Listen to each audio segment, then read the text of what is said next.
Endocrinology. Step 3.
Well known, right, in our spinal cord. If you look at this, this is the pyramidal tract with motor neurons.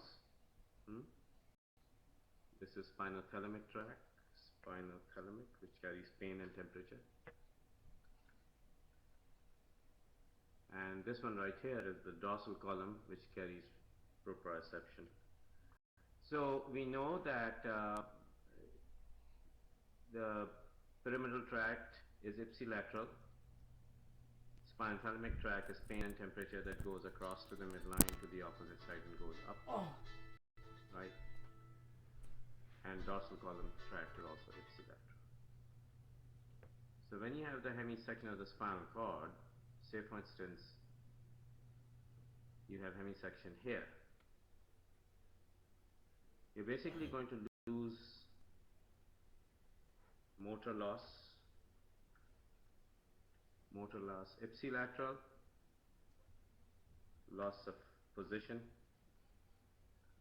ipsilateral, but loss of pain and temperature will be contralateral because as you can see, pain loss will be contralateral because as you can see the spinothalamic tract actually decussates right across, decussates and goes to the opposite side. That's all. Spinal cord, that's just to test your neuroanatomy, basic neuroanatomy. A patient involved in a car accident sustains a burst fracture of the vertebral bodies. He develops loss of motor function and loss of pain and temperature sensation on both sides distal to the injury while showing preservations of the sense of vibration and position. So again, this is a situation where if you imagine that your spinal cord is surrounded by the body of the vertebral, right? Say this is the vertebral body, these are the laminae, and that's the spinous process posteriorly. So if you have a burst fracture of the vertebral body, it's going to compress upon the anterior half of the spinal cord and spare the posterior half. When you have the anterior half, look at the tracts on the anterior half. You have motor and pain and temperature loss on both sides of the spinal cord because the vertebral body is converted into a pancake from compression fracture and it puts pressure on the anterior half. You lose the motor function and you lose the pain and temperature, but the dorsal column tracts are protected because of their location being posterior and the sensation of proprioception, 2-point discrimination, sense of position, which are the functions of the dorsal column tract remains intact. So this situation is called as anterior cord syndrome appropriately. Very commonly seen in clinical picture because in our clinical experience, I think the compression fractures of the vertebral bodies are the most common fractures. An elderly man is involved in a rear-end automobile collision in which he hyperextends his neck. He develops paralysis and burning pain on both upper extremities while maintaining good motor functions in his legs. This is an interesting phenomenon. It's called, in common parlance, whiplash injury, right? We all know about it because it's famous. Why is it famous? Because it happens very commonly and it's abusive. Whiplash injury is a common parlance term. It's a loose term. Basically, whiplash primarily means that if you have a whiplash injury, you get sore muscles, sprained muscles of your neck, and that's really what it is. But if you really go into the whole spectrum, you'll find that in about 2% of all whiplashes, you get central cord syndrome. So we know soft collars and central cord syndrome is the key. It happens in 2% of all whiplash injuries. Classically, whiplash injury happens when you are on a red light waiting for the light to turn green, and somebody from behind while texting and driving doesn't know that there's a red light and hits you from behind, and your neck is thrown back and it hyperextends due to the impact from the rear end. The rear end guy is responsible for this, obviously. So not only that, his insurance company has to pay you for the repair of your car, but if you are entangled in this scam of whiplash central cord syndrome, your insurance company can actually sue their insurance company, or your attorney can sue their insurance company and squeeze out a handsome sum of money for yourself and himself. Central cord syndrome, that is why, is asked in the board because of its medical legal implications and pitfalls. So what is central cord syndrome? In order to understand the central cord syndrome, to understand how the neurons, the sensory and motor neurons, are distributed within our length of the spinal cord. So in the spinal cord, your sensory and motor neurons are packaged in such a way that the short neurons that are going to the upper extremity are located in the central part of the spinal cord, and long neurons that are going to the lower extremity are located in the peripheral part of the spinal cord. So when you have a sudden hyperextension of your neck, what's going to happen is the short neurons, they are actually short and taut. I mean, they don't have laxity or play in them, and it is these neurons that are selectively severed or damaged. The long neurons are basically have a lot of laxity and a lot of play in them. So if you do a hyperextension of the neck, those neurons are relatively spared. Hence the name central cord syndrome, because the central neurons are the ones that basically get damaged in this process. Now when they get damaged, one of the most prominent symptoms will be paresthesia. Paresthesia basically means you have altered sensations of the palms of your hand, and also paresis, meaning weakness of the muscles or fine motor skills of your upper extremity are really lost. And that is quite a disabling condition if you imagine sleeping and you can't sleep at night because you feel like a hot poker on your hand all the time. It kind of interferes with your sleep, interferes with your lifestyle, interferes with your function of the hand. And it's quite a disabling condition. But central cord syndrome is not very common. However, unfortunately, because of the medical legal culture of our society, the attorneys have figured out how to utilize the knowledge of central cord syndrome for the benefit of their victims, or so-called pseudo-victims. So often, if you are, I don't know about where you live, but in, say for instance in Los Angeles, if you're driving on a freeway, you may often find a metro bus with an advertisement of an attorney with his photograph, suited and booted and tie and looking very respectful. He will have his portrait in the back of the bus, and it would say, if you've ever been involved in a road traffic accident, please call the following number, 1-888-888888. So it's a very easy number to remember. And at the bottom they will say habla español, we also speak Spanish. And you call that number and they will then educate you about the central cord syndrome, and they'll say, have you got any symptoms like that? And even if you deny it, they will actually, unfortunately, some of them will train you to say and say that, yeah, you have pain and you can't sleep and your life is impaired, even though it may not be completely impaired, but it's unfortunately their way of getting the money out of the insurance company of the guy who hit you. And funny enough, insurance companies know about this, and when your attorney meets with them, they know that it's your word against the rest of the world. And nobody can deny you the feeling of pain because it's something you cannot quantitate scientifically. So if you say you have pain, you have pain. That's it. So there's no way you can be proven wrong, and there's no way anybody's going to waste their time and money fighting your claim. So most insurance companies says, okay, what do you want? Usually it's a $250,000 limit here in California. Your attorney takes 100,000, you get 150,000, both of you are happy and go your way. You don't have to go to the court, it doesn't go to the jury, it doesn't, it's been done in the past, and 99% of the time juries have rewarded the victim rather than try and understand that there's a falsehood claim because it's your word against it. So in this situation, you're lucky and you're rich because clavicular fracture doesn't really, for the treatment and personal injury, yeah. But that's $8,000. That's nothing. You probably have already paid that to us for your courses.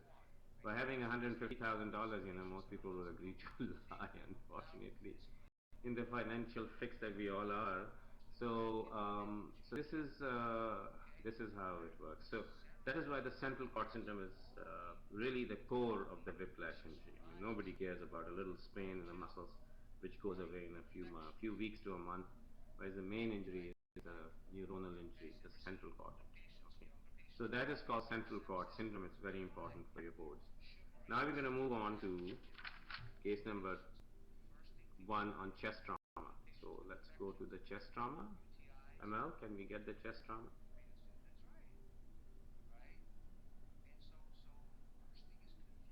Amal?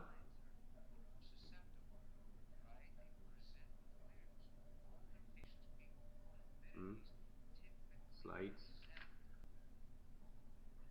What happened to my slides? Okay, here we go.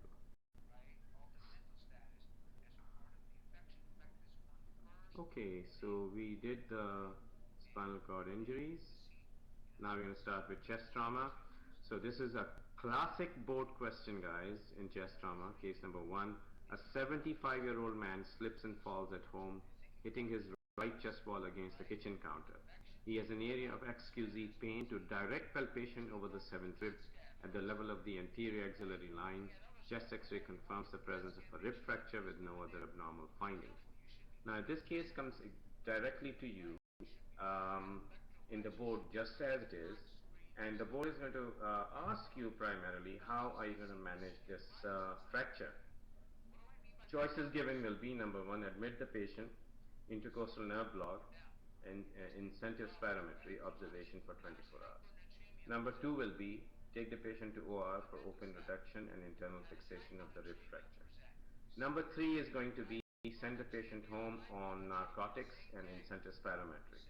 Number 4 will be send the patient home on non-steroidal anti-inflammatory medications and follow up with his primary care physician in 1 week. What's the best answer for the board?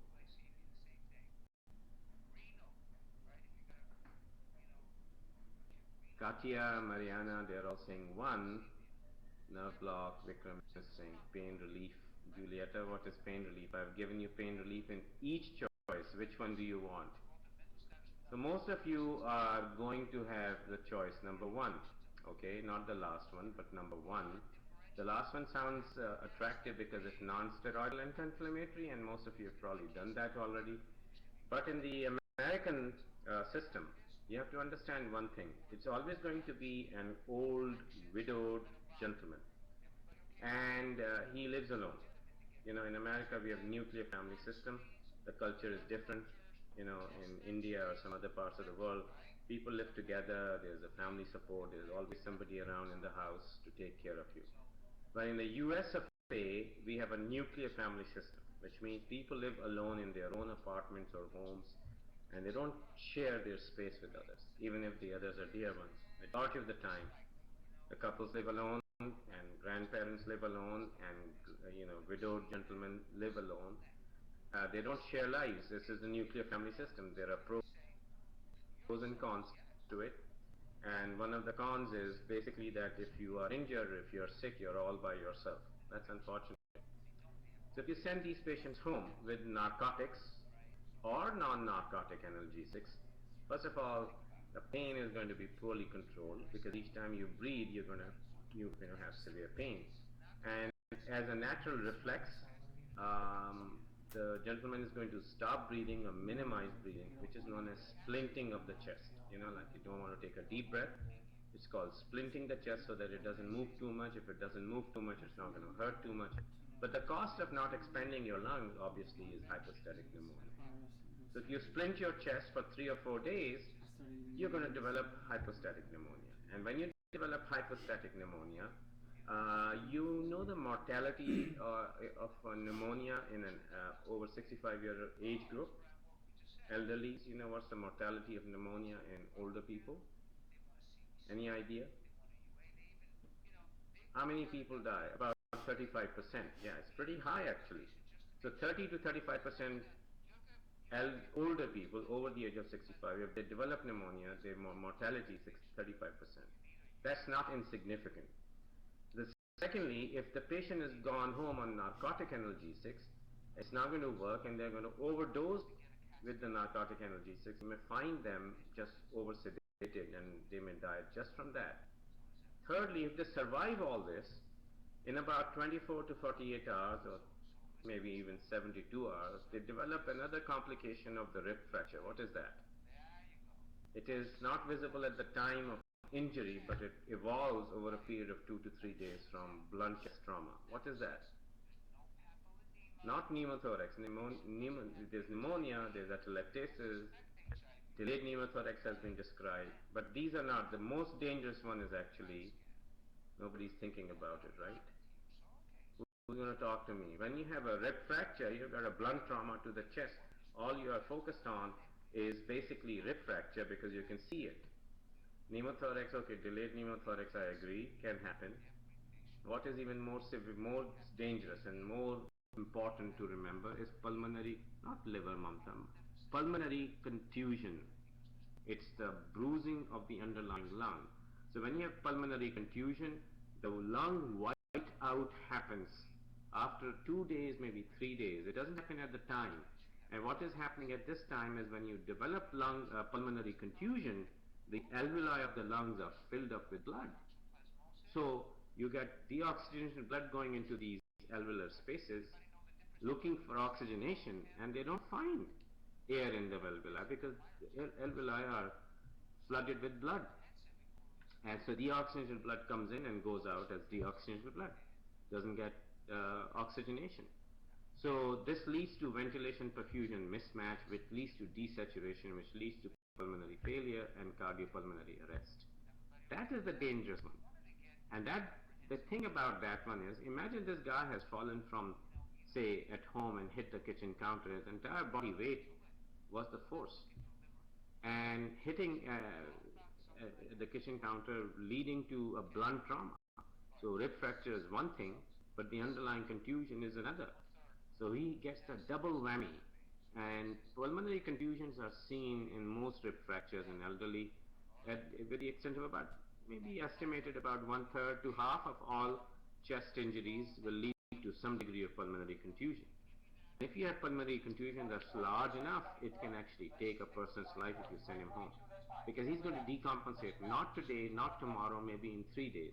And when he decompensates at home, he has nobody to help him out. And by the time you realize that something has gone wrong, you'll be smelling dead body in an apartment of a person who hasn't left the apartment for 7 or 8 days.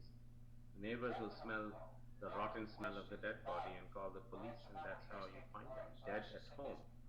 So it's such a serious injury for us in the United States that because of our culture, because of the, all the implications of the culture, we can't send these old people home. So they get admitted. Intercostal nerve block is one of the best ways to get ahead of the pain control. And after they are ahead of the pain control, you can give them non-steroidal anti-inflammatories. Teach them how to do incentive spirometer. Force them not to develop hypostatic pneummonia. And observe them for 24 bicarb that's low. hours. make sure they're doing okay, If it's a and make sure primary they have not developed pulmonary respiratory, contusion. it would After a be day or two in hospital, if everything looks fine, they're doing great, they can go home. primary respiratory But initially, when you see something like that in your boards, please don't send them home. Choose to admit them, choose to observe them, choose to give them intercostal nerve blocks and aggressive physiotherapy. Alright, moving on then. A 25-year-old man is stabbed in the right chest. Let me see where. Oh, there you go. Multiple rib fractures on the left side. You see that? That definitely is going to develop pulmonary contusion. A 25-year-old man is stabbed in the right chest. He's moderately short of breath and has stable vital signs. There are no breath sounds on the right, which is hyperresonant to percussion. What has happened here, guys? You have diabetes. So what has happened here is actually when you get hyperresonant percussion notes and absence of breath sound, that's pneumothorax. Chest X-ray is shown here, and you can see on an arrow that the lung is collapsed. As I said, this lung has probably got a puncture hole from the stab wound, and that's leaking air. All you have to do is introduce introduce a chest tube in the fifth intercostal space, or put in a Heimlich valve in the second intercostal space and allow this air to drain out and expand the lungs. Once the lungs get fully expanded, the healing takes place and the pneumothorax disappears. A 25-year-old man is stabbed in the right chest. He's moderately short of breath and has stable vital signs. The base of the right chest has no breath sounds and is dull to percussion, not hyperresonant, but dull to percussion. He has faint distant breath sounds at the apex. So when you have a percussion node that is dull with the absence of breath sounds, what's the diagnosis? The diagnosis is hemothorax, which is the injury to the either the lung or the intercostal vessels. So this is an example of hemothorax on the left side. You can see there's hemothorax on the right side too, because the costophrenic angle is blunted. When you have costophrenic angle blunted, you've got fluid there. And how do you treat it again? Drainage with a chest tube. And where do you place the chest tube? Not at the base of the lung, you place chest tube at the fifth intercostal space. And the treatment will be exactly the same. Now when you talk about hemothorax, there are two types of hemothoraces, major and minor, and the treatment are different. A major hemothorax will require surgery, and a minor hemothorax can be treated with just simple drainage. So let's review some cases to identify what is the definition of minor, what is the definition of major, and so we understand how to answer the questions in the board. A 25-year-old man is stabbed in the right chest. He is moderately short of breath and has stable vital signs. There are no breath sounds at the right base and only faint distant breath sounds at the apex. The right base is dull to percussion. Chest X-ray confirms the presence of a hemothorax. A chest tube is placed at the right pleural base and recovers 120 mils of blood and drains another 20 mils in the next hour or so. So this is a minor hemothorax because a small amount of blood coming out. Patient is hemodynamically stable. Just put in a chest tube, drain the blood out, and hopefully he will do well. Now, I want to ask you guys a question. Do we need to drain the blood out? Can we not leave the blood there and let the body absorb the blood? Because body is very good at absorbing fluids. Why do we need to drain the blood out?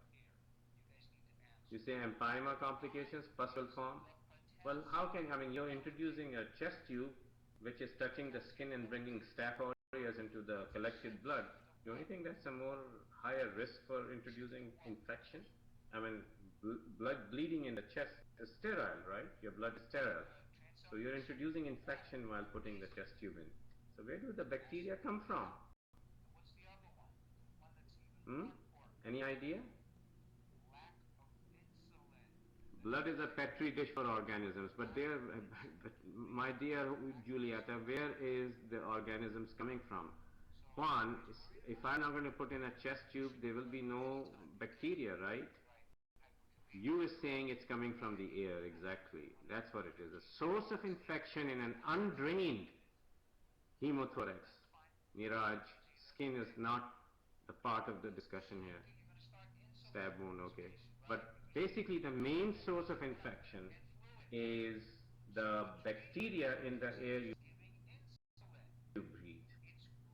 So normally you breathe the bacteria in, they have no place to translocate, and they are killed by the macrophages lining our airways and alveoli. We have protection. But when you see there is blood across the alveolar membranes, static blood across the alveolar membranes, these bacteria translocate actually and populate the blood, and that's where you get the petri dish effect and empyema. So it's not as much that the stab wound is carrying the infection, and it's not as much as the chest tube is carrying the infection, and the blood becomes the nidus of infection because the bacteria in the air translocate into the bloodstream, into our blood that is accumulating in the pleural space. And when you put a chest tube and you drain the blood out, even though you're introducing more infections from the skin, but really the incidence of empyema thoracis, that is pus in the pleural space, actually decreases considerably if you drain than if you don't drain. So what happens if you don't drain and you do develop pus in the pleural space? The problem is it will lead to fibrotic scarring and trap your lung in a contracted form. Because when you have pus around in the pleural space, it produces fibrotic scarring. And wherever you form a scar, it's going to contract. And when it contracts in the long run, the patient develops pulmonary function test deficits.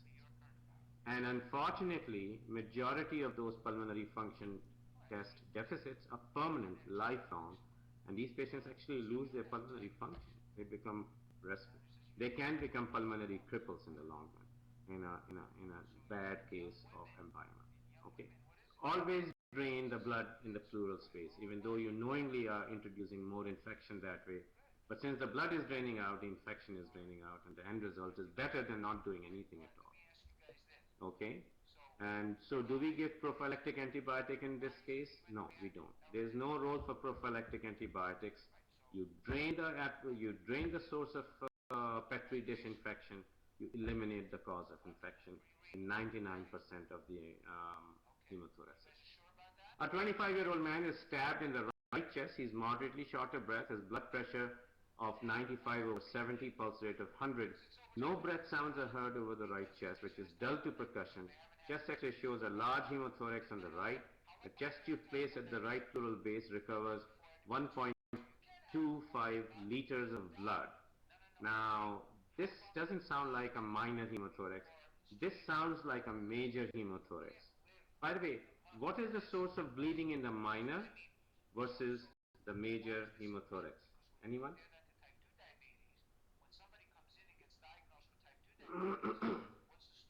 Minor or major? So minor hemothorax is from pulmonary circulation. Low pressure system, systolic no more than 25 to 30 millimeters of mercury. So it's a low pressure system, it's a minor bleeding. Major hemothorax is from, no, there's no veins involved here. It's arterial bleeding. What about the major hemothorax? Where is the source of bleeding, Rohini? In the major hemothorax. Systemic circulation, give me an example. Intercostal arteries, yes. So when you have a stab wound or a fracture of the ribs, the underlying intercostal arteries can be damaged and they bleed at a pressure of 120 millimeters of mercury. It's a high pressure system bleeding and you can get a major hemothorax. So by definition, what is a major hemothorax? Intercostal bleeding, intercostal arterial bleeding with a blood of more than a liter at the time of insertion of the chest tube, or continuously bleeding more than 250 mils per hour for 4 consecutive hours or more, or over 24 hours you have 2.5 liters of blood loss from the chest tube. These are the three definitions of major hemothorax. So who's going to write it up? You understand? Three definitions. 1 liter or more at the time of insertion. 2, 250 mils of blood per hour or more for 4 consecutive hours, and the last is going to be 2.5 liters over 24 hours. These are the three criteria that qualify for major hemothorax. Now, just having the figures available is not enough to make the decision about thoracotomy, because if you have a major hemothorax and the patient is bleeding, you may end up needing a thoracotomy, but not in all cases. So when you're reading a vignette, look at the vital signs, look at the response of fluid resuscitation and the drain output. I just can't hear it. It's just too much. If the vital signs remain unstable, fluid resuscitation does not bring the blood pressure up, and the output remains consistently high, then you embark upon doing a thoracotomy to stop the bleeding. So this case number 5 is an example of major hemothorax bleeding. Case number 6, a 25-year-old man is stabbed in the right chest. He is moderately short of breath and has stable vital signs. There are no breath sounds at the right base and only faint, distant sounds at the apex. The right base is dull to percussion. Chest X-ray confirms the presence of a hemothorax. A chest tube placed at the right pleural base recovers 350 mils of the blood. Over the ensuing 4 hours, he continues to drain between 200 to 300 mils of blood per hour.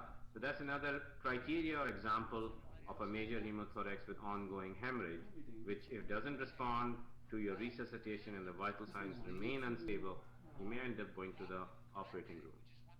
A 25-year-old man is stabbed in the right chest. He is moderately short of breath, has stable vital signs, no breath sounds on the right, hyperresonant to percussion at the apex of the right chest, dull at the base.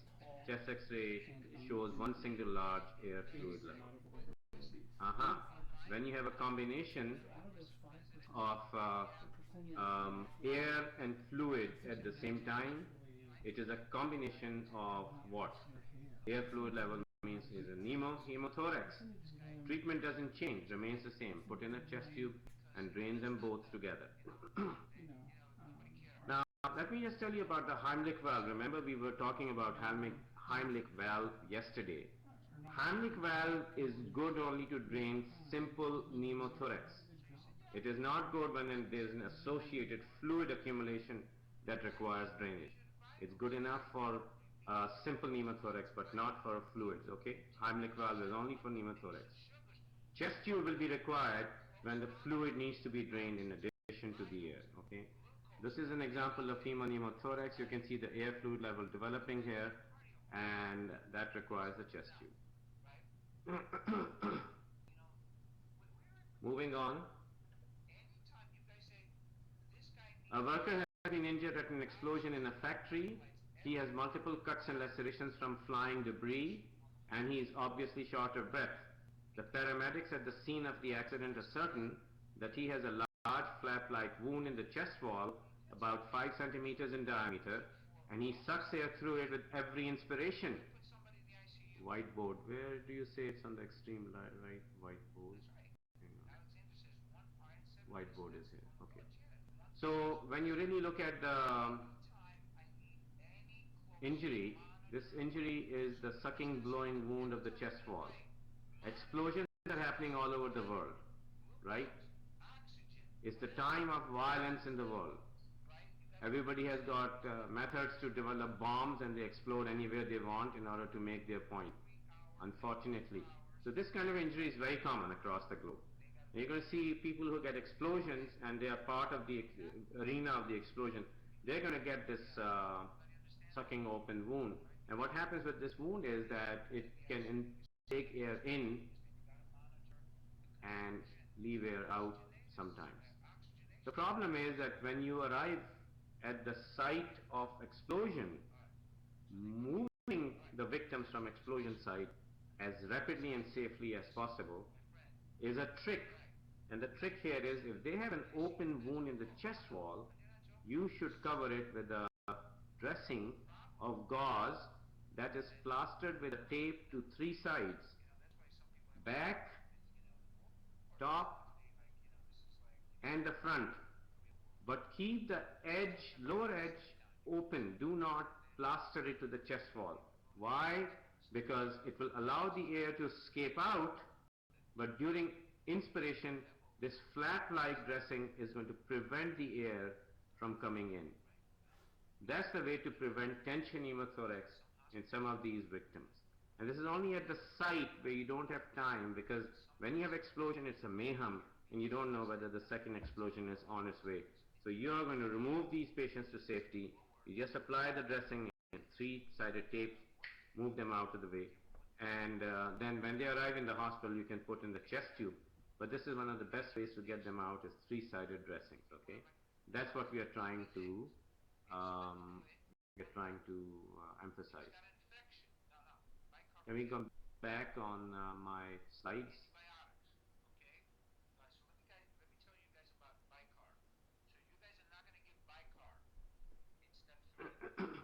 All right.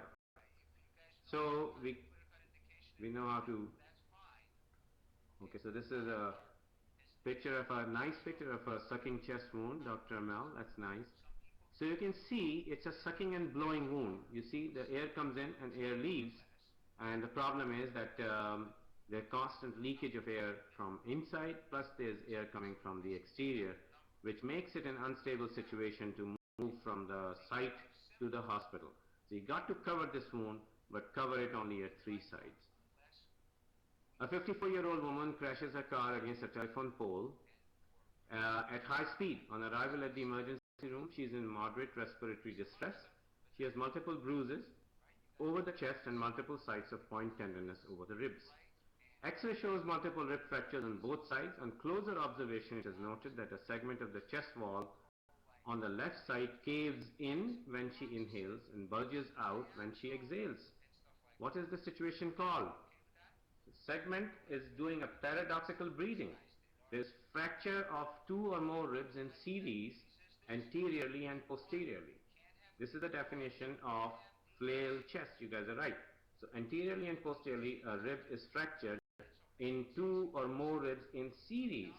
So it's not like rib number 3 got fractured, then 4 and 5 escaped, then rib number 6 got fractured, and then 7 escaped and 8 got fractured. No, that's not a flail segment.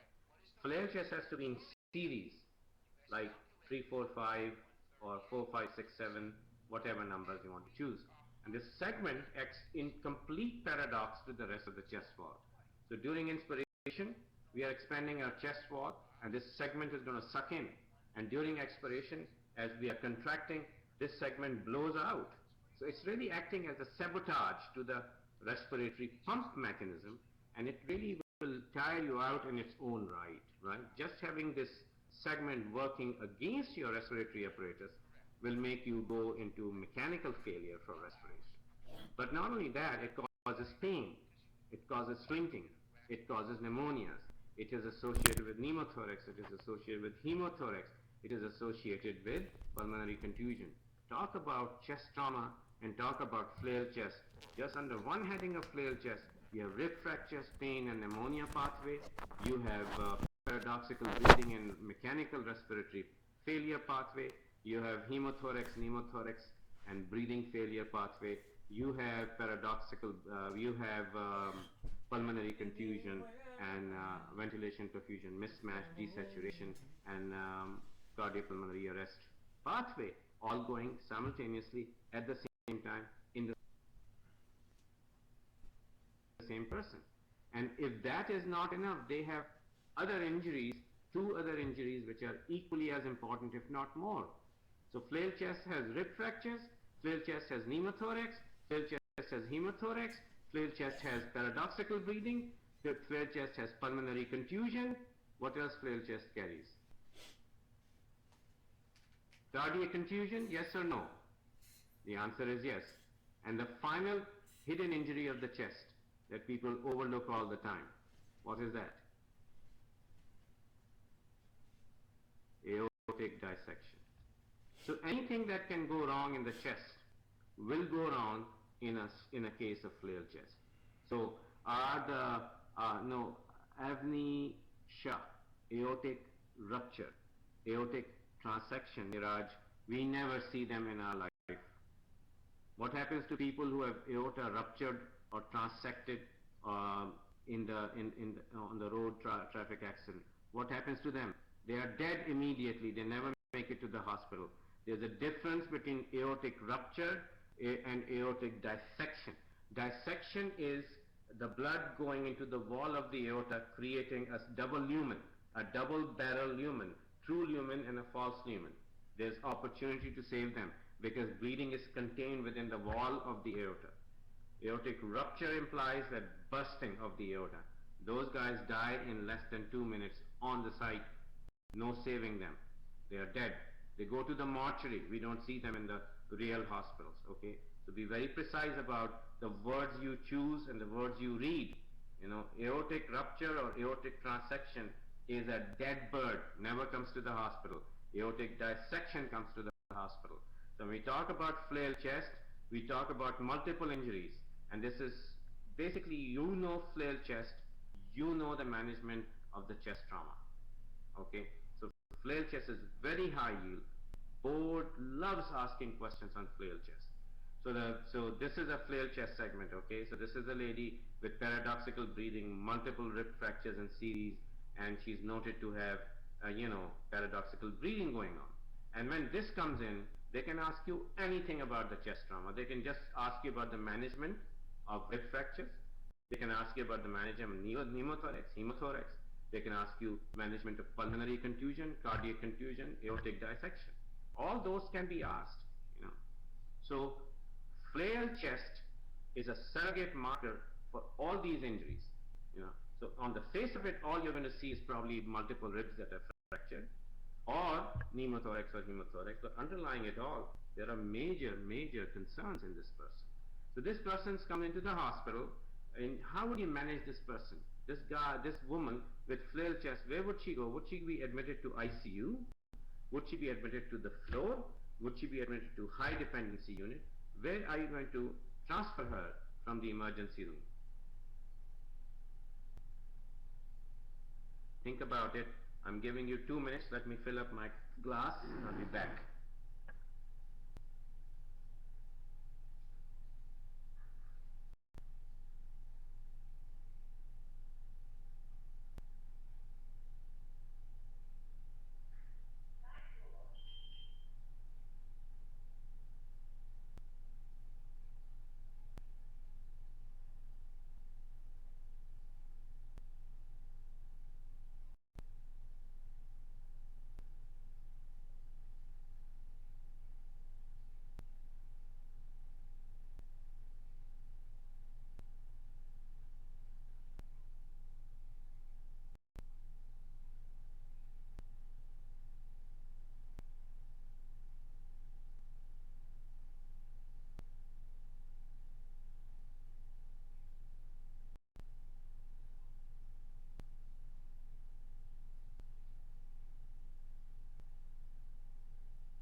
All right, I am back. So, what have you guys decided? Let's see on my whiteboard. So, flail chest is going to be, so you got, I'm making the ribs.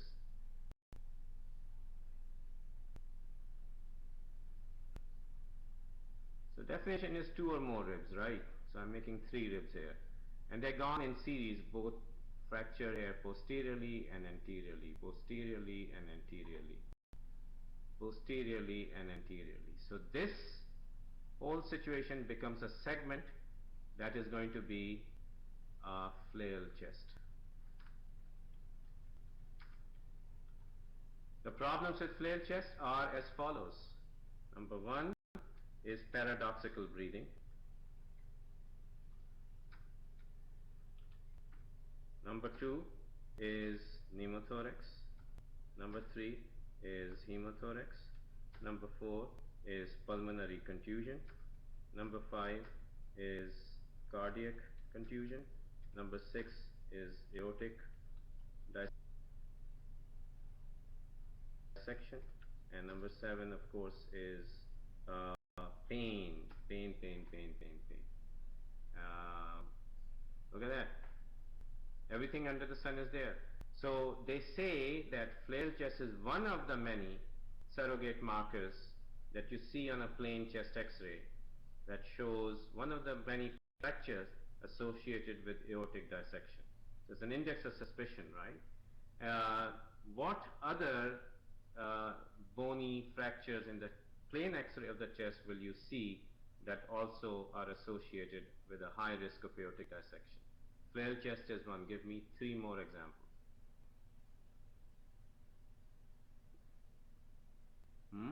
3 more examples. Flared fractures as 1. Sternal fracture is 2. Very good. It requires a lot of force to break your sternum. Clavicle, no. Not clavicle. Hip, patella, are you out of your mind? Hip fracture will give rise to aortic dissection? What are you thinking, Neeraj? I'm going to pull your moustache out. I'm going to smack him. Okay. Mamta, no, not vertebral, my dear. So it's in the chest X-ray. Don't go anywhere else. It's in the chest X-ray.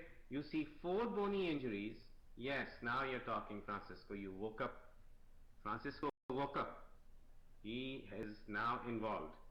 So first rib, spine of the scapula, sternum, and flared chest. Let me write these down. These are important. These are board questions, guys. Flared chest, okay? Spine of the scapula. Just touch your scapular spine and see how strong that bone is. If the force has broken the spine of the scapula, it's likely that your aorta has been disrupted. Number 2 is first rib. First rib is the strongest rib in the body, guys. It takes extraordinary force to break your first rib, extraordinary force to break your spine of the scapula, extraordinary force to break your sternum, and extraordinary force to cause a flared chest, multiple ribs. So the force acted on to cause the fractures that I have just described in the middle, these are the 4 fractures you can actually see on any plain chest X-ray and say, oh my God, I have to think about aortic dissection in these cases, because although you can clearly see these fractures, aortic dissection may not be visible on a plain X-ray. What is the suspicious sign for aortic dissection on an X-ray, apart from these fractures? Wide mediastinum, that's right. And what is the definition of wide mediastinum? 6 centimeter, 5 centimeter, 8 centimeter, 10 centimeters in an adult.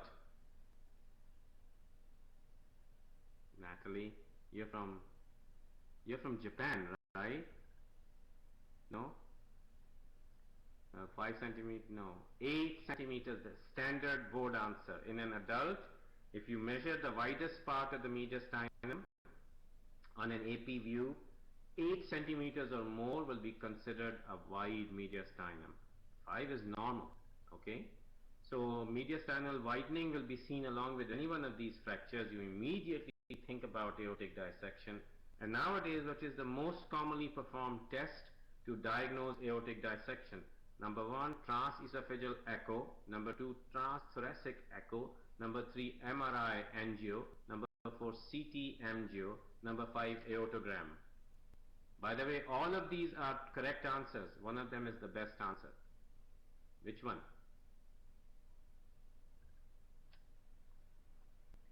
CT angio.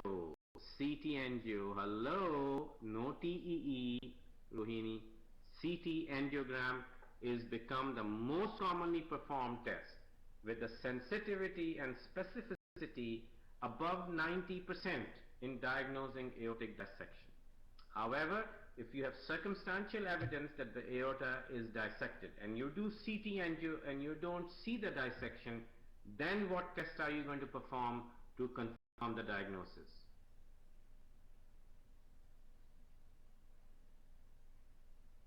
Not MRI. Angio, absolutely. Aortogram. Aortogram remains the gold standard of diagnosing, but aortogram is invasive. There's a high Contrast load, CT angio is most commonly used and is good enough for 90% of all aortic dissections. There will be a subpopulation that will not be seen on CT angio, then you order an aortogram. Simple as that. Alright? So, aortic dissection, by the way, is board's favorite. They love aortic dissection because you know what do they call aortic dissection in blunt chest trauma? The ultimate hidden injury. And do you have any idea of what is the rupture rate of aortic dissection? I mean, aortic dissection basically, do you guys understand aortic dissection a little bit? Because I want you guys to understand it because the board asks you questions on aortic dissection. And you guys have to have a very clear concept. Unfortunately, aortic dissection is not well taught in medical schools by your professors and it's not well understood. So first of all, aortic dissection does not mean rupture or transection. Now, aortic dissection can lead to rupture, but it usually comes in, and the rate of rupture is for aortic dissection. Once the aortic dissection starts, the rate of rupture is 1% per hour. So aortic dissection will start increasing per hour. Risk of rupture 1% per hour. So 24 hours, 24% chance of rupture. And in 48 hours, 48. So within 3 to 4 days, if an untreated aortic dissection is left alone, most of them are going to rupture and die. Because once they rupture, they're dead. You can't save the ruptured aortic dissection, right? You got to get to it before. So 1% per hour. And it is also important to understand that aortic dissection is of two types. Who knows the types of aortic dissection? I'm giving a diagrammatic representation here, guys. Just make note of these things because I tell you, this is your only time you're going to understand aortic dissection on your own without anybody spoon feeding you like me. This is your opportunity.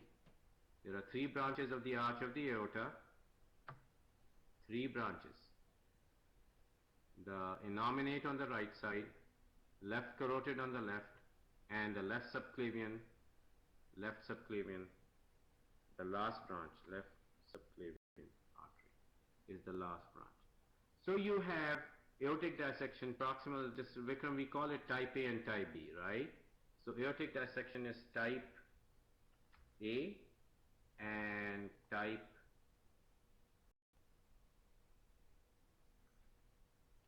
B. Okay, this is the current classification of aortic dissection. It comes from Stanford, so this is the one that everybody is following. Type A dissection start at the root of the aorta. Type B dissection start just distal to the takeoff point of the left subclavian artery. Okay, and when you look at this aorta in the transection, say if you cut the aorta and look at it, what is happening really is as follows. This is the aortic lumen, and within the lumen there is a true lumen and there is a false lumen. So this is the true lumen and this is the false or pseudo lumen. This is also known as double barrel aorta, like the double barrel.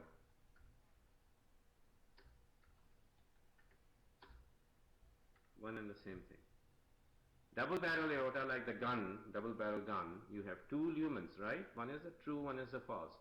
Now what ultimately happens in aortic dissection is that the false lumen keeps encroaching on the true lumen to the point where the false lumen takes over the true lumen, and the false lumen can undergo thrombosis. So once it undergoes thrombosis, the aorta occludes and the blood supply gets cut off, and then eventually the wall becomes so thin, rupture and death. Okay, so aortic dissection is the key injury which has a very high guaranteed mortality rate, and you really don't want to mess with or miss aortic dissection. Out of the 2 types of aortic dissection, type A and type B, which one is more dangerous and lethal? Absolutely type A. And you know the possibility of damage from type A. Look at this. The possibilities are, number 1, it can occlude the origins of the coronary artery, which arise from the root of the aorta. Right there you can get a massive heart attack and die. It can retrograde, burst into the pericardial space, leading to cardiac tamponade. It can cause acute incompetence of aortic valve, leading to sudden death. It can, if you survive all this right at the base, then as it is ascending upwards, it can occlude the origins of the cranial arteries, giving rise to massive stroke and death, right? And as if that is, you've survived all that, eventually it can rupture and die. So type A aortic dissection is really dangerous. Coronary syndrome, cardiac tamponade, aortic valve, acute aortic valve incompetence, acute occlusion of the cranial vessels are dangerous. The type B dissection can actually rupture or occlude the distal vessels. The occlusion of the distal takeoff vessels, like, the celiac axis or the SMA or the renal arteries, is not like, it doesn't, kill the person, but it causes ischemic perfusion problems. But that doesn't kill the person. What kills the person will be the rupture from type B. Type B also carries a risk of rupture. So that's about the aortic dissection. Think about it during this next 10 minutes break that I'm going to take. And then we're going to come back in 10 minutes and talk further about chest trauma. So let's come back to the chest trauma, Dr. Amal, slides. And we're going to take a 10-minute break here while the students think about and absorb the importance of aortic dissection with me.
All right, welcome back from your break.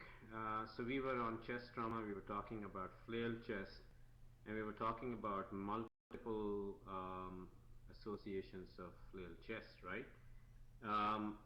The first thing I want to tell you about, so we did a brief detour on aortic dissection, and we talked about types of aortic dissection, how it looks, what it does, type A and type B. And what are the associations on a plain chest x-ray of aortic dissection were also discussed. Now let's come back to flail chest and manage this patient for me, please. A 54-year-old woman crashes a car against a telephone pole at high speed on arrival at the emergency room. She's in moderate respiratory distress. She has multiple bruises over the chest and multiple sites of point tenderness over the ribs. X-rays show multiple rib fractures on both the sides. On close observation, it is noted that a segment of the chest wall on the left side caves in when she inhales and bulges out when she exhales. So we talked about that flail chest will have rib fractures with pain, pneumothorax, hemothorax, and pulmonary contusion. I manage this patient. You guys rightly manage the patient by saying to me, this patient needs to go to the the ICU. Why are you taking her to ICU? Because she's critically injured and she has certain time bombs that can explode any time during the care of this patient in the hospital. Hence, she must be monitored closely. The time bombs are aortic dissection number 1, pulmonary contusion number 2, pneumothorax number 3. Those are the time bombs, and you got to watch them. The fourth time bomb is cardiac contusion. That's also happening here. So first thing you're going to do is to take them to ICU. And how are you going to control the pain on a person who's in ICU? Francisco, what do you mean by which one ruptures more? Type A or type B? They both can rupture. They both rupture. More or less doesn't matter. Both of them rupture. Opioids or not. Nerve block. How many nerves are you going to block? 3, 4, 5. Do you intubate? Analgesics. Are you asking me questions or am I asking you questions? Analgesics. Analgesics. What analgesics? Non-steroidal, steroidal, morphine, PCA, or how about epidural as the best answer for your board, right? So you got 3, 4, 5, 6 ribs are fractured, and this patient is in a lot of pain. So the best way to do it is to put them on so you have to put them on epidural. Epidural is the best way to control the pain. So you got the pain under control with epidural. Now what? How are you going to rule out cardiac contusion? How are you going to rule out cardiac contusion? We know how to rule out aortic dissection. You get a spiral CT of the chest, say that's normal. Cardiac contusion, how do you rule that out? You rule cardiac contusion out not by echo, no Neeraj. We do 12 lead EKG and troponins at 0, 4 and 8 hours post-admission. Not any enzyme, troponins, okay? So it's been sorted out. Read the study that was published in New England Journal of Medicine by Valma-Host and Demetriadis, 1997. Cardiac contusion can be ruled out by doing a 12-lead EKG and cardiac enzymes, basically troponins at 0 hours, 4 hours and 8 hours of admission. And if the troponins are normal and 12-lead EKG is normal, cardiac contusion is ruled out. Now if you do get cardiac contusion, what are the most common complications of cardiac contusion? What are you worrying about in cardiac contusions? The most common complication of cardiac contusion is arrhythmias. Excellent. Arrhythmias is the most common complication, so you got to watch them on a cardiac monitor to control the arrhythmias. And the second complication is, of course, rupture and cardiac tympani. So arrhythmias will be important. Now, so that is cardiac contusion. What about pulmonary contusion? What about paradoxical breathing? Well, how do you manage paradoxical breathing? Patient's chest is moving in opposite direction to the rest of the chest cage. He's looking tired. He's getting exhausted because his chest mechanism is sabotaged. So how are you going to stabilize the rib fractures? Number 1, open reduction internal fixation. Number 2, put plastic tape across the chest wall to splint it. And number 3 is put the patient on a positive pressure ventilator. What's the best answer for the boards? Compress? Compress what? His chest? Ventilation, guys, put them on a positive pressure ventilation. Okay? When you put them, not PEEP, positive pressure ventilation, basically you put them on a ventilator, and what happens is that the flailing stops.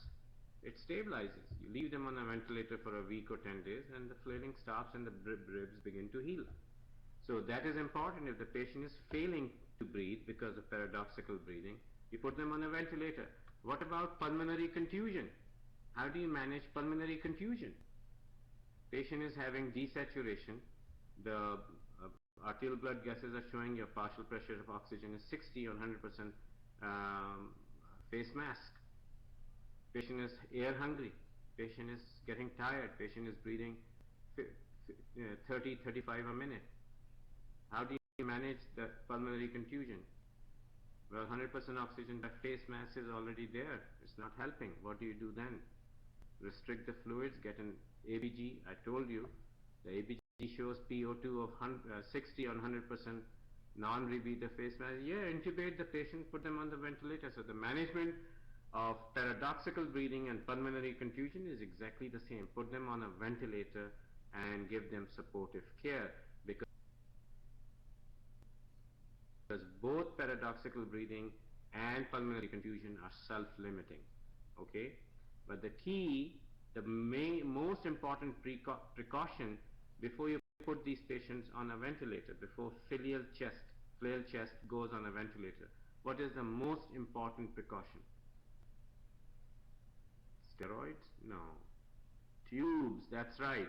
Neeraj, which side are you going to put the tube in? On the flail segment side or on the opposite side, or both?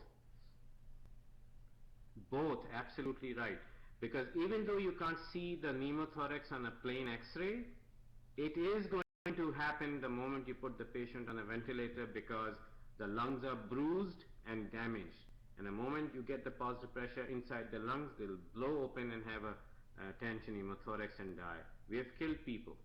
We have killed people by putting them on ventilators and without covering them with a prophylactic chest tube. We have had tension pneumothorax patients die. Right?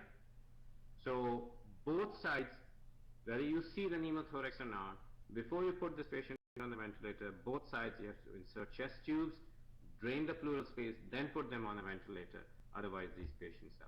So that's very important. And fluid restriction is important, because the lungs that are bruised and that are confused are predisposed to severe pulmonary edema. So you have to give the fluids in a restricted manner. Normal adults who are not able to eat or drink anything, they are given about 125 mils of saline per hour, right? Now, in this person, you are going to give them at 50. So you keep them in a relative state of dryness, otherwise they will develop pulmonary edema, and that will be a difficult one to treat. So the management of flail chest is, patient goes to ICU, patient gets an epidural, patient gets judicious use of IV fluids, patient gets on a ventilator if he's failing from paradoxical breathing, pulmonary contusion, or both. Patient must get prophylactic bilateral chest tubes before you put them on a positive pressure ventilation. After about 10 to 15 days, most of the contusion and paradoxical breathing will stop and patients can then be extubated. One must always keep in mind to rule out cardiac contusion and to rule out aortic dissection and treat them accordingly if you do find them. That's the management of flails. I'm going to move on. Look at this, multiple rib fractures, flail chest, you can see surgical emphysema going on, so this is obviously a major injury. One must rule out aortic dissection here, and one must also rule out pulmonary cardiac contusions. Chest trauma, 54-year-old woman crashes a car against a telephone pole at high speed. On arrival at the emergency room, she is breathing well. She has multiple bruises over the chest and multiple sites of point tenderness over the ribs. X-ray shows multiple rib fractures on both sides, but the lung parenchyma is clear and both lungs are fully expanded. 2 days later, her lungs white out on an X-ray and she is in respiratory distress. Which one of the following most likely explains the chest X-ray findings in this case? Number 1, pulmonary contusion. Number 2, adult respiratory distress syndrome. Number 3 is pulmonary edema from cardiac failure due to myocardial contusion. What's the best answer? What was 1, what was 2? I don't remember now. The correct answer is pulmonary contusion. So classic pulmonary contusion on both the sides, and this kind of a person is going to be placed on a ventilator, because if you don't support this person, she's going to die. So because of the pulmonary contusion, this patient needs to be on a ventilator, and because the patient is going to be on a ventilator, you need to put in chest tubes before you do so. Very good. So this is an example of pulmonary contusion. See the white out on the right side. And you also notice the subcutaneous emphysema. You can see air bubbles on the right side. So right-sided chest. So although the injury is on the right side, rib fractures are on the right side, you're going to put a chest tube on both the sides. A 33-year-old woman is involved in a high-speed automobile collision. She arrives at the emergency room gasping for breath, cyanotic at the lips with flaring nostrils. There are bruises over both sides of the chest and tenderness suggestive of multiple fractured ribs. Blood pressure is 60 over 45, pulse rate is 160. She has distended neck and forehead veins, is diphoretic, left hemithorax has no breath sounds, and is hyperresonant to percussion. What is the next appropriate step in the management of this patient's condition?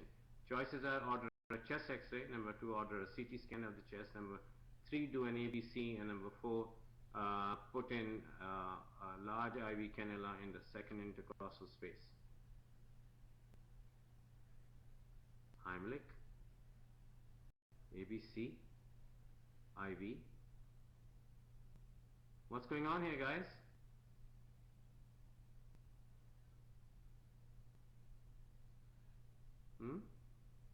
Yeah, of course, this is a tension pneumothorax. The left hemithorax has no breath sounds, is hyperresonant to percussion. Patient has tenderness on both sides of the chest, that is fine. But with the distended neck veins and absence of breath sounds, there's only one thing. Hypotensive, look at the blood pressure, 60 over 45. Tachycardic, look at the pulse rate, 160. Distended neck veins. Hypotension, tachycardia, distended neck veins. Right here, stop and think, what are you dealing with? You're dealing with, no, not tamponade. You're dealing with cardiogenic shock. And you know there are 3 causes of cardiogenic shock. We discussed them yesterday. Number 1 is cardiac tamponade, which this is not, because there's no Beck's triad here. Number 2 is tension pneumothorax, which this is. Left hemithorax has no breath sounds and hyperresonant to percussion. So this is the guy, this is the person who has tension pneumothorax. Please put a wide bore IV cannula in the second intercostal space mid-clavicular line. Decompress the chest, then put both chest tubes on both the sides, and patient may or may not need to go on a ventilator based upon what's going on here. This seems like multiple rib fractures is suggestive of little chest. You can get a tension pneumothorax like that as well.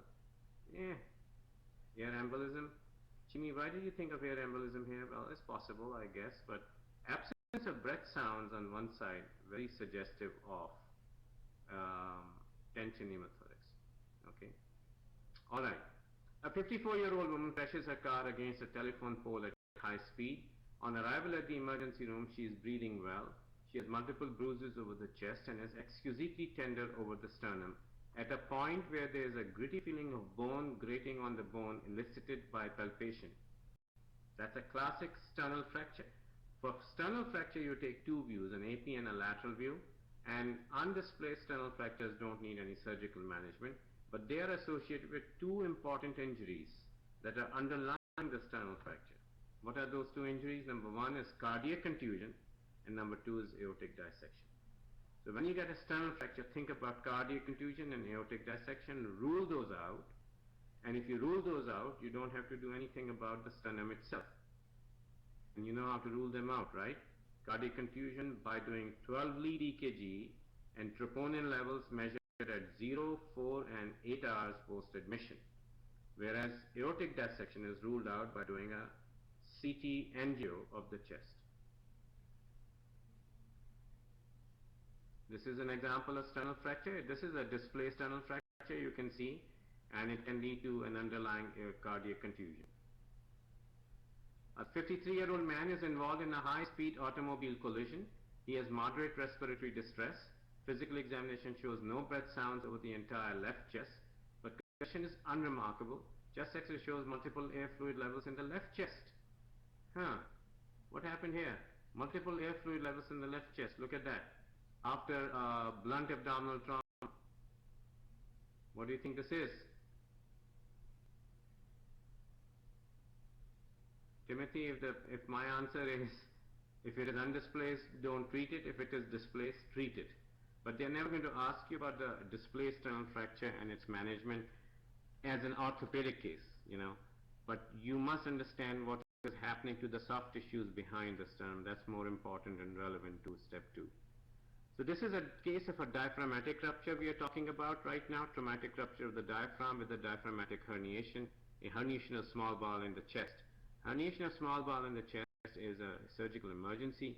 Because diaphragm is remember diaphragm is a muscle and it contracts, and once the herniated loops of bowel are in the chest, diaphragm can simply trap them and strangulate them, and they can gangrene and rupture inside the chest, and the mortality is very, very high.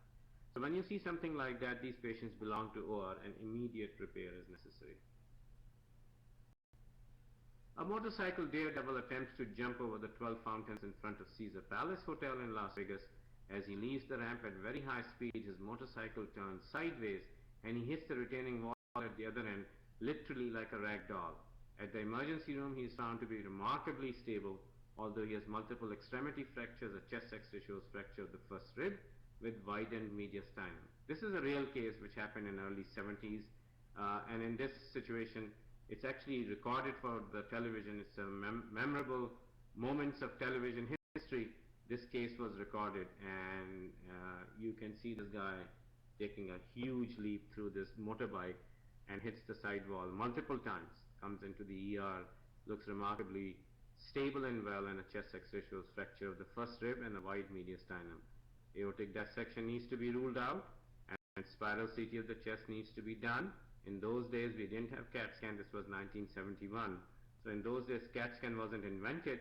So people did aortogram, identified the aortic dissection, emergently took him to OR, saved his life.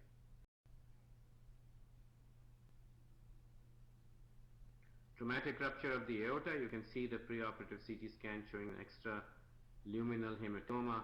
This gray zone here is extraluminal hematoma. You can see the lumen with contrast in it. You can see the injury and disruption of the intimal lining. A 34-year-old woman suffers severe blunt trauma in a car accident. She has multiple injuries to her extremities, head trauma, and pneumothorax on the left. Shortly after initial examination, it is noted that she is developing progressive subcutaneous emphysema over her upper chest and lower neck. What is going on here? So when you have pneumothorax with an associated subcutaneous emphysema, what does it imply? Pneumothorax, simple pneumothorax doesn't dissect itself out into the subcutaneous air. Most pneumothoraxes are intrinsic to the pleural space and they disappear. But if you have dissection of that air from the pleural space into the chest wall, it means this must be a major, either tracheal or bronchial injury. So in such situations, esophageal rupture is different. It doesn't happen from blunt chest trauma unless there's a penetrating trauma. So esophageal rupture is not high on priority here. What is high on priority here will be a bronchial tracheal laceration associated with severe blunt trauma to the chest, which leads to extravasation of or dissection of the air into the soft tissues of head and neck. So this situation, you can do a chest X-ray, which will show you the pneumothorax. You can drain the pneumothorax, and this will resolve the issue. Chest X-ray with the chest tube in place. But if the chest tube in place has not resolved the issue and the air is leaking constantly in the chest tube drain, that means it's a major injury. It's a bronchopleural fistula, which means there's a communication with major airway to the pleural space, and that requires surgical correction. So if I make a diagram for you, it will be something like this. So the lung is trapped and it's not fully expanding, and there is air in the chest and there is air bubbles leaking in the chest wall.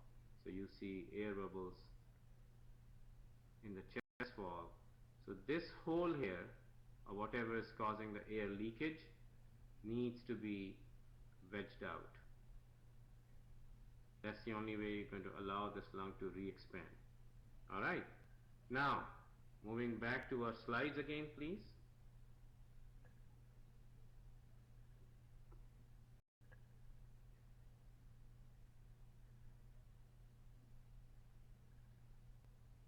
Okay, so we did that when you have bronchopleural fistula. A patient who had received a chest tube for traumatic pneumothorax is noted to be putting out a very large amount of air through the tube, a large air leak, and his collapsed lung is not expanding. Why is it not expanding? Because it's not a minor leak, it's a major leak. It's a bronchial tree rupture. And that again is another example of bronchopleural fistula requires surgery. Subcutaneous emphysema, look at that. Bilateral subcutaneous emphysema, very impressive. Bilateral hemothoraces, you put the chest tubes in and find out what's going on. Most common cause of something like this may be a bullous rupture. A patient who sustained a penetrating injury of the chest has been intubated and placed on a respirator, and a chest tube has been placed in the appropriate pleural cavity. The patient had been hemodynamically stable throughout, but then suddenly goes into cardiac arrest and dies. During the performance of a supraclavicular node biopsy under local anesthetic, suddenly a hissing sound is heard and the patient drops dead. So these are examples of what condition? 17 and 18. 17 and 18 cases are examples of air embolism, folks. Air embolism. So when you have penetrating trauma to the chest or to the root of the neck while doing the supraclavicular node biopsy, you can actually kill the patient. In my experience, the first air embolism I saw was I was rounding on a patient in ICU, and he had a total parenteral nutrition tube going in, which had a side valve which was kind of open. And when he got up, he suddenly felt dizzy and fell back into his bed.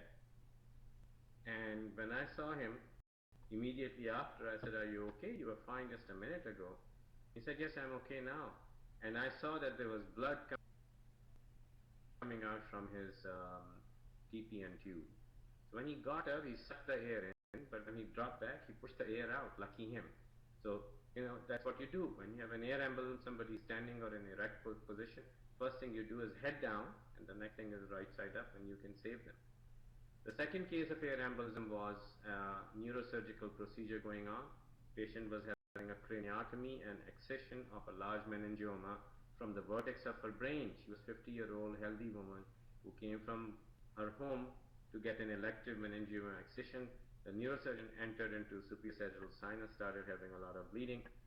By the time he controlled the bleeding, the patient coded and died. What happened there?